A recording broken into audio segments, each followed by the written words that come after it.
compassion and most merciful. अस्सलाम वालेकुम, I am doctor Umara और आज मैं आपके साथ डिस्कस करने वाली हूँ comparison of case study research methods.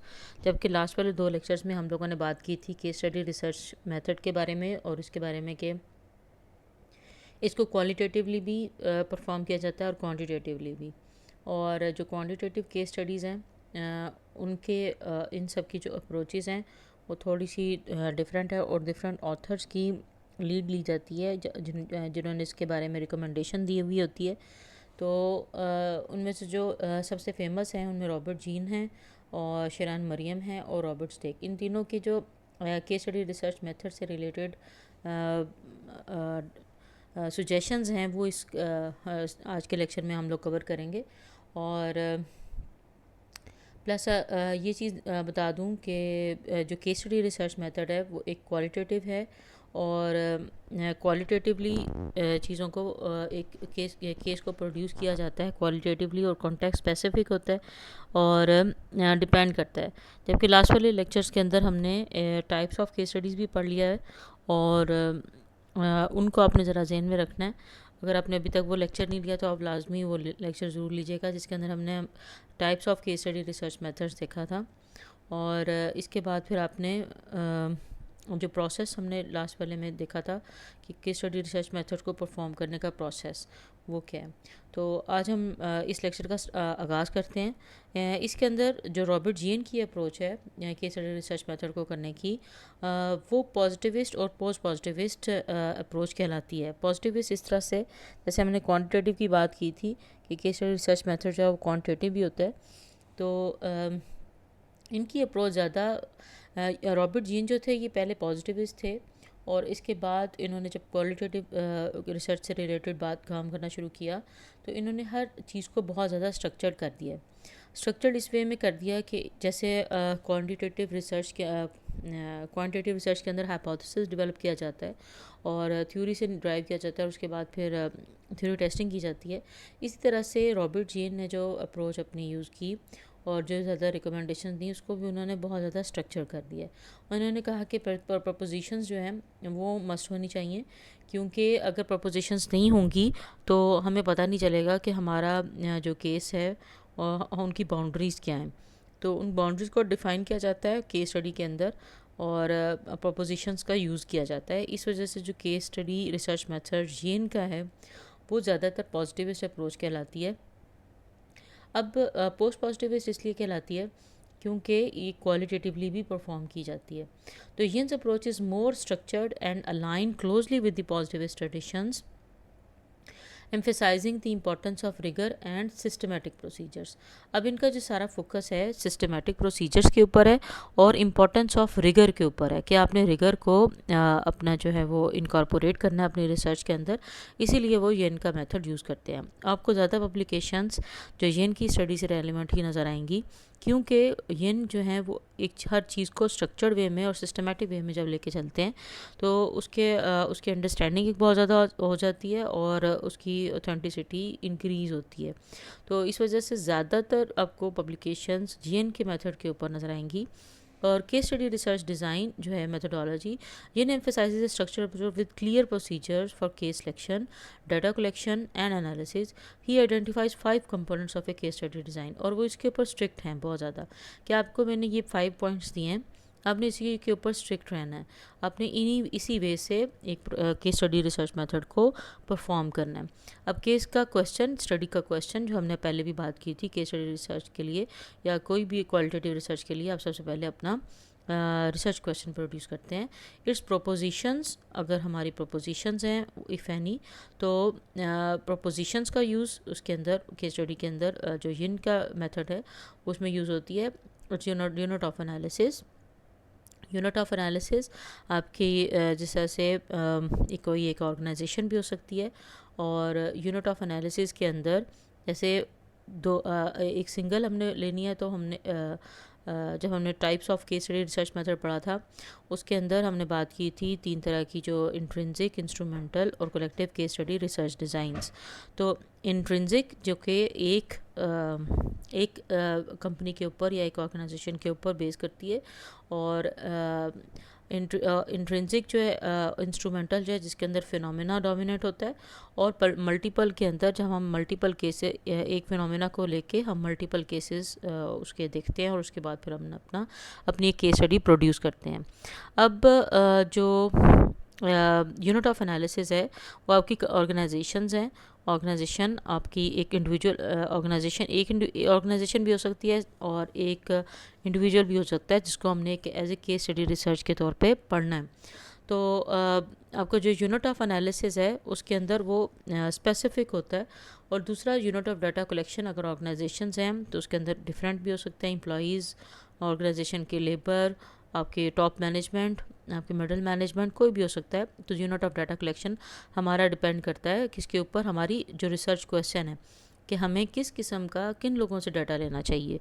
तो यहाँ पर ही हम अपने डिफ़ाइन कर देते हैं कि यूनिट ऑफ डाटा एनालिसिस एक तो जो कि हमने ऑर्गेनाइजेशन की सूरत में पेश करना होता है, और यूनिट ऑफ डाटा कलेक्शन क्या होगी, the logic linking the data to the proposition. अब प्रोपोजिशंस जो हैं वो हम लोगों की वो किस तरह से लिंक कर रही हैं, हमने वो लॉजिक देनी होती है कि जो भी प्रोपोजिशंस हमने डेवलप किए हैं तो वो हमारे डाटा कलेक्शन के साथ किस तरह से मैच करेंगी, या हमारा लिंक कैसे इस्टेब्लिश होगा। The criteria for interpreting the finding, और हमने ये क्राइटेरिया भी पहले ही मेंशन कर देना होता है, क्योंकि हम लोग यिन का case study research method use कर रहे हैं। तो जो भी डाटा हम लेंगे और उनको हमने अटैच करना है अपनी प्रोपोजिशंस के साथ। प्रोपोजिशंस हमारी जो कि हमारे रिसर्च क्वेश्चन के बाद प्रोड्यूस होती हैं, और एक ख़ास किस्म की स्टेटमेंट होती है 3 से 4 लाइन्स की। हाइपोथेसिस एक सिंगल लाइन की स्टेटमेंट होती है जिसके अंदर 2 से 3-4 वेरिएबल्स को बड़े क्लियरली डिफ़ाइन कर दिया जाता है। प्रोपोजिशंस के अंदर 4 से ज़्यादा वेरिएबल्स हो सकते हैं, और 2 वे भी हो सकती है, और आपकी स्टेटमेंट होती है जिसको हमने जस्टिफाई करना है थ्रू डाटा कलेक्शन, और उसको रिफ्यूट भी किया जा सकता है उस स्टेटमेंट को, और उसको एक्सेप्ट भी किया जा सकता है, जस्ट लाइक हम अपने हाइपोथेसिस के अंदर करते हैं। अब टाइप्स ऑफ केस स्टडीज़ में Yin categorise case studies into exploratory, explanatory and descriptive. जिस तरह से केस स्टडी रिसर्च से रेलिवेंट हमने बातें की थी कि रिसर्च जो होती है हमारी एक्सप्लोरेटरी नेचर होती है, एक्सप्लेनेटरी होती है, या डिस्क्रिप्टिव होती है।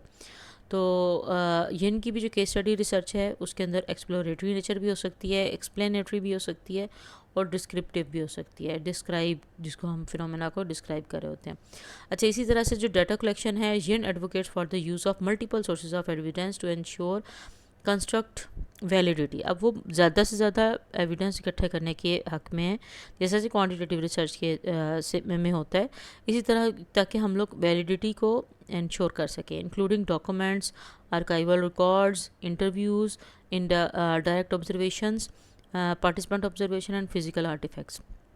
अब एक से ज़्यादा मेथड हम यूज़ करेंगे तो हम एक फ़िनोमेना को ज़्यादा अच्छे तरीके से वैलिडेट कर सकते हैं कि हमें यहाँ से इसके बारे में बात मिल रही है, हमने प्रोपोजिशंस में इसको डिफ़ाइन किया हुआ एक स्टेटमेंट को, हम उसमें सारे अपने रिकॉर्ड्स, अपने डाटा कलेक्शन मेथड्स को यूज़ करते हुए सारे चीज़ों को वहाँ से हम लोग अपने प्रोपोजिशंस में जो हमने स्टेटमेंट ड्राइव किया है हम उसको वो करेंगे, वैलिडेट करेंगे। तो इसीलिए observations, participant observation, physical artefacts, और ये सारी चीज़ें आपकी एक डायरेक्शन की तरफ मूव करती हैं, और ज़्यादा यूज़ करने का मतलब ये होता है कि आप उसकी वैलिडिटी को इंक्रीज़ कर सकें। इसके बाद आपका रेप्लिकेशन लॉजिक। रेप्लिकेशन लॉजिक जो है मल्टीपल केस डिज़ाइन है। जिस तरह से multiple case study research design हमने पढ़ा था कि हमने जब multiple case study method use करना है, हमने 4 से 5 ऑर्गेनाइजेशंस ले लिए हैं, तो अब सेम तरह का जो रिसर्च क्वेश्चन है और सेम तरह के जो इंटरव्यू क्वेश्चंस हैं अब वो उन सब ऑर्गेनाइजेशन से पूछेंगे, और जो ताकि हमारी जो फाइंडिंग्स हैं वो रॉबस्ट भी हो सकें, रिलायबल भी हो सकें। तो इसको हम कहते हैं रेप्लिकेशन लॉजिक, यानी कि जो हमने बात एक ऑर्गेनाइजेशन से पूछी है हम सारी ऑर्गेनाइजेशन से सेम तरह की बातें पूछेंगे, तो इसको रेप्लिकेशन लॉजिक कहते हैं, रिपीट होना, रेप्लिकेट करना। अच्छा, इसके अगेंस्ट या इसके ऑपोजिट, रॉबर्ट यिन के ऑपोजिट हमारे पास इंटरप्रेटिव और कंस्ट्रक्टिविस्ट जो है मेथड है मरियम का। इंटरप्रेटिव और कंस्ट्रक्टिविस्ट अगर आपकी अप्रोच है आपकी स्टडी की, तो आप मरियम के दिया गया डिज़ाइन यूज़ करेंगे। इसके अंदर डिफरेंस एक चीज़ का है उसमें कि जिनने जैसे एक इन 5 पॉइंट्स के अंदर अपनी उसके डिफ़ाइन किया हुआ है कि आपका रिसर्च जो है वो इन 5 पॉइंट्स को ज़रूर आना चाहिए। और दूसरा प्रोपोजिशंस भी आपने डिफ़ाइन करनी है, और इसके अलावा जो यूनिट और ये जितनी भी हैं हर चीज़ के लिए लॉजिक आपकी होनी ज़रूरी है। इसी तरह से जो मरियम हैं, मरियम इंटरप्रेटिव हैं और कंस्ट्रक्टिविस्ट हैं, तो मरियम का जो है रिसर्च डिज़ाइन वो ज़्यादा क्वालिटेटिव समझा जाता है। अगर आपने क्वालिटेटिव नेचर की केस स्टडी प्रोड्यूस करनी है फिर आप मरियम का दिया गया डिज़ाइन यूज़ करेंगे। Merriam's approach is more aligned with the interpretive constructivist paradigm और focusing on understanding meaning and processes from the perspective of those involved. जो भी उसके अंदर इन्वॉल्व हैं, जो लोग हैं, उनके पर्सपेक्टिव से एक फिनोमेना को अंडरस्टैंड किया जाता है। इसी तरह से case study as a form of qualitative research, Merriam views case studies as a form of qualitative that aimed at providing rich holistic descriptions and understanding of phenomena. Types of case studies इनकी भी descriptive हैं। Descriptive case study के बारे में बात करती हैं, interpretive के बारे में और इवेल्युएटिव के बारे में। कि आपकी डिस्क्रिप्टिव भी हो सकती है जबकि जो हमने येन का पढ़ा था उनकी एक्सप्लोरेटरी, एक्सप्लेनेटरी और डिस्क्रिप्टिव थी। इनकी डिस्क्रिप्टिव, इंटरप्रेटिव और इवेल्युएटिव होगी जो केस स्टडी टाइप्स होंगी। इसी तरह focus on understanding, Mariam's emphasis understanding the meaning of the phenomena from the participants perspective. हम पार्टिसिपेंट के पर्सपेक्टिव को सामने रखते हैं और हम मीनिंग ड्राइव करते हैं अपने फिनोमेना से relevant. She advocates for a flexible and emergent design that can adopt as the study progresses. और इसके बाद फिर आपका data collection similar to Yin, Merriam also supports using multiple sources of data. However, she places a stronger emphasis on the process of data collection and the context in which the data is collected. और context को वो बड़ा अहमियत देती हैं और इसके अलावा जो प्रोसेस ऑफ डाटा कलेक्शन है उसको भी बड़ा अहमियत देती हैं। जबकि जो येन का मेथड है, येन के मेथड में थोड़ी सी डिफरेंस आती है कि आप मल्टीपल का भी ये भी देती हैं। इनका जो लॉजिक है वो एक तो हमें वो नहीं देनी कि आपने क्राइटेरिया क्या रखा, क्योंकि फाइंडिंग्स के बाद ही समझ आता है कि आपने क्या करना है। फिर जो येन का मेथड है, येन कंट्रास्ट करते हैं एट दी एंड, और समझ जैसे मल्टीपल केसेस हैं तो आपने 3 से 4 केसेस एक स्टडी के लिए सेलेक्ट किए हैं तो उन सब का आप कंपैरिजन कर रहे होंगे येन के मेथड में। लेकिन मरियम के लिए ये ज़रूरी नहीं है कि आप कंपैरिजन करें, आप उनको सिंपल इंटरप्रेट कर सकते हैं, उनकी फाइंडिंग्स को इंटरप्रेट कर सकते हैं, ज़रूरी नहीं कि आप कंपैरिजन कर रहे हो। इसी तरह से जो येन का मेथड है वो इस वजह से डिफरेंट आता है। इसी तरह से रॉबर्ट स्टेक हैं, उनका भी एक मेथड है, उनका जो प्योरली कंस्ट्रक्टिविस्ट पोजीशन है वो है, और इनका रिसर्च डिज़ाइन काफ़ी ज़्यादा फ्लेक्सिबल है कि आपकी फाइंडिंग्स आपको बाउंड नहीं होना, क्योंकि आप क्वालिटेटिव रिसर्च कर रहे हैं। आपको सिस्टमेटिक वे नहीं हो सकता है कि आप मुख्तलिफ तरीके से इसको चीज़ों को एनालाइज करते हुए एक केस स्टडी को प्रोड्यूस करें। तो अगर आपकी पोजीशन है कंस्ट्रक्टिविस्ट, आपने अपनी पोजीशन ली है, तो स्टेक का रिसर्च मेथड आपके लिए बेहतरीन रहेगा। Stake approach is firmly rooted in the constructivist paradigm, focusing on complexity of the case and the perspectives of different stakeholders. इसी तरह से मेथोडोलॉजी जो है जैसा हमने बात की थी कि types of case study research में intrinsic versus instrumental, emphasis on interpretations और होलिस्टिक एंड कॉन्टेक्चुअल और डाटा कलेक्ट। अच्छा, ये जो मेथोडोलॉजी है इंट्रिंसिक वर्सेस इंस्ट्रूमेंटल, जिसके अंदर अगर आपका जो फिनोमेना है वो डोमिनेट कर रहा है तो हम उसको instrumental case study research design बोलेंगे। इसी तरह से अगर आपका सिंगल ऑर्गेनाइजेशन है और आपने सिंगल ऑर्गेनाइजेशन की केस स्टडी प्रोड्यूस करनी है तो आप उसको इंट्रिंसिक बोलेंगे, और intrinsic case study research design. अगर आपका फिनोमेना डोमिनेट है तो आप उसको instrumental case study research design बोलेंगे। तो Stake differentiates between intrinsic case studies taken because the researcher has an interest in the particular case. इसमें आपकी कंपनी डोमिनेट है जिसमें आपकी इंट्रिंसिक में आएगी। And instrumental case studies use to understand something more general than the case itself, यानी कि इसमें कंपनी इंपॉर्टेंट नहीं है, आपका फिनोमेना इंपॉर्टेंट है जिसको आप मुख्तलिफ केसेस में देख रहे हैं, मुख्तलिफ ऑर्गेनाइजेशंस में उसको देख रहे हैं। तो आपका इंट्रिंसिक वर्सेस इंस्ट्रूमेंटल हो जाएगी। एम्फेसिस ऑन इंटरप्रिटेशन क्या चीज़ है कि हम इंटरप्रेट करते हैं चीज़ों को। Stake emphasises the interpretive nature of the case study and importance of the researcher's role in interpreting the case. He views the case as a form of storytelling that provides nuanced understanding of the case. आपको story telling भी करनी और उसके according आपको अपना जो है ना इंटरप्रिटेशन करनी है जो भी आपको डाटा मिलता है। तो रिसर्चर इसका इंटरप्रिटेशन भी कर रहा होगा। Holistic and contextual, Stake advocate for the holistic approach, क्योंकि हमारी केस स्टडी का जो मकसद ही होता है वो एक होलिस्टिक एनालिसिस होता है किसी भी एक ऑर्गेनाइजेशन का। हम उसमें से सिंपल वेरिएबल्स नहीं लेते बल्कि हम एक होलिस्टिक एनालिसिस करते हैं। And considering the case within its context, अपने कॉन्टेक्स्ट में हमने उसको पढ़ना है। He encourages researchers to view the case as a bounded system. Bounded system क्या है कि हमने उसकी बाउंड्रीज तय कर ली कि हमने इन्हीं चीज़ों के अंदर रहते हुए एक केस को प्रोड्यूस करना है, focusing on it's uniqueness and complexity. और हम यूनिक, कितना यूनिक है केस और उसके ऊपर कॉम्प्लेक्सिटीज़ कितनी हैं, हम उसकी बेस के ऊपर हम एक केस स्टडी हम एक केस स्टडी को प्रोड्यूस करेंगे। ये डिसाइड करते हैं कि कितनी कॉम्प्लेक्स फिनोमेना है जिसको हम स्टडी करने जा रहे हैं, या एक डिफरेंट बहुत ऑर्गेनाइजेशन है वो बहुत डिफरेंट तरीके से चीज़ों को मॉनिटर कर रही है या चला रही है, तो हम उसके अकॉर्डिंग उसका केस स्टडी तैयार करते हैं। तो data collection, Stake favours qualitative methods such as interviewing, observation and document analysis. He places a strong emphasis on triangulation. Triangulation वो कहते हैं, क्यों करते हैं? To ensure credibility of the findings. अब ट्रायंगुलेशन वो क्यों कहते हैं कि आप एक से ज़्यादा मेथड्स को यूज़ करें और ताकि आप उनके दरमियान में जो भी आपका डाटा कलेक्शन है उसकी वैलिडिटी हो सके, उसकी इंक्रीज़ हो सके कि आप, और एक क्रेडिबिलिटी आपकी इंक्रीज़ हो सके क्योंकि आपने मुख्तलिफ मेथड्स को यूज़ करते हुए एक फिनोमेना को एक्सप्लोर किया। तो ये तीन तरह की जो आपकी स्टडीज़ हैं। अब इनका एक कंपैरिजन टेबल मैंने इस स्लाइड के अंदर दे दिया है, जिसके अंदर जो अप्रोच है रॉबर्ट जीन की पॉजिटिविस्ट एंड पोस्ट पॉजिटिविस्ट है, मरियम की इंटरप्रेटिव कंस्ट्रक्टिविस्ट और रॉबर्ट की कंस्ट्रक्टिविस्ट। ठीक है। और research focus, structure, rigorous and systematic है। और यहाँ पर हमारा मरियम के अंदर अंडरस्टैंडिंग मीनिंग एंड प्रोसेसेस है, और रॉबर्ट स्टेक की जो है इंटरप्रिटेशन, कॉम्प्लेक्सिटी एंड कॉन्टेक्स्ट को अंडरस्टैंड करने की कोशिश होती है कि आपने कॉन्टेक्स्ट को देखना है, कॉम्प्लेक्सिटी को देखना है फिनोमेना की, और इंटरप्रेट करना है, तो वहाँ पर हम लोग रॉबर्ट स्टेक की देखेंगे।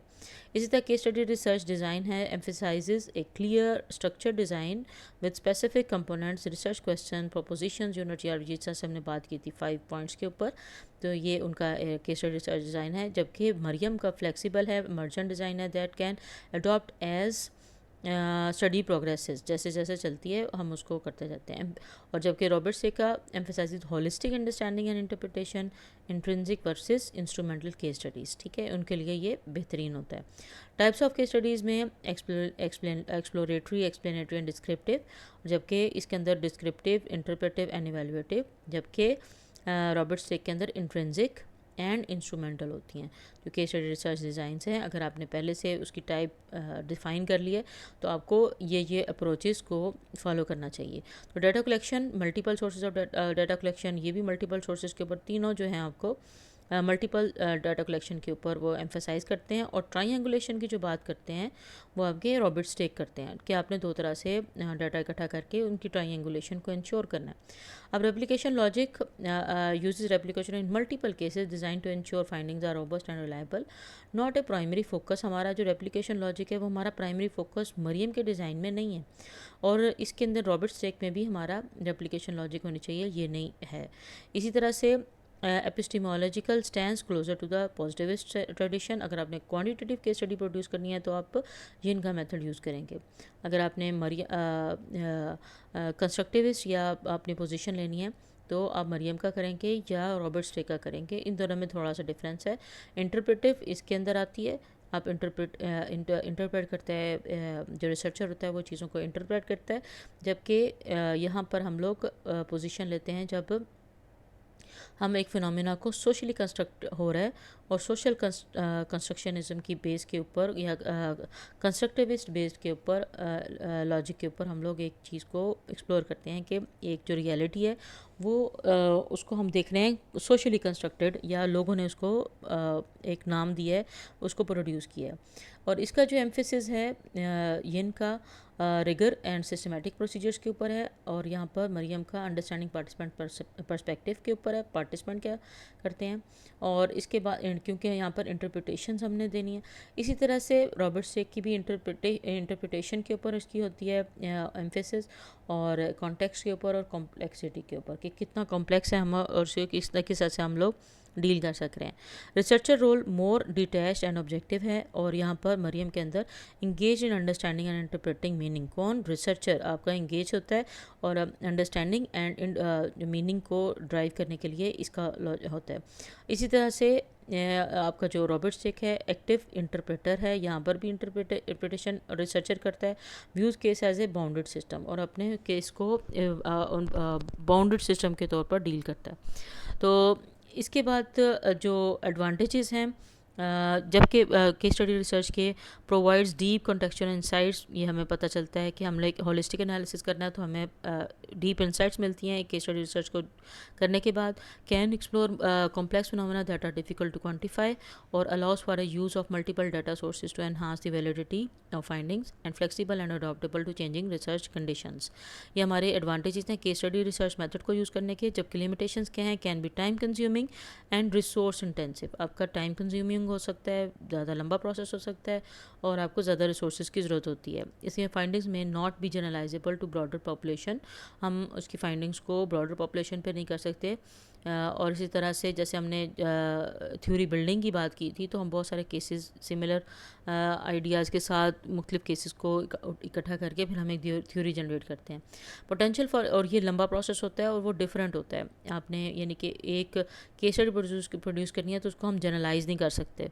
इसी तरह potential for researchers bias in data collection and interpretation, और requires careful consideration of ethical issues particularly regarding confidentiality and consent.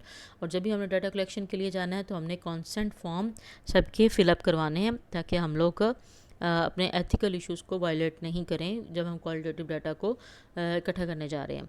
तो आज का लेक्चर इधर तक की। तो नेक्स्ट लेक्चर के अंदर हम लोग बात करेंगे ग्राउंडेड थ्योरी के बारे में।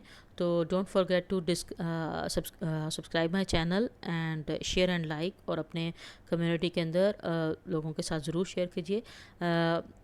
आज तक के लिए इतना ही। अपना बहुत ज़्यादा ख्याल रखिएगा। अल्लाह हाफिज़।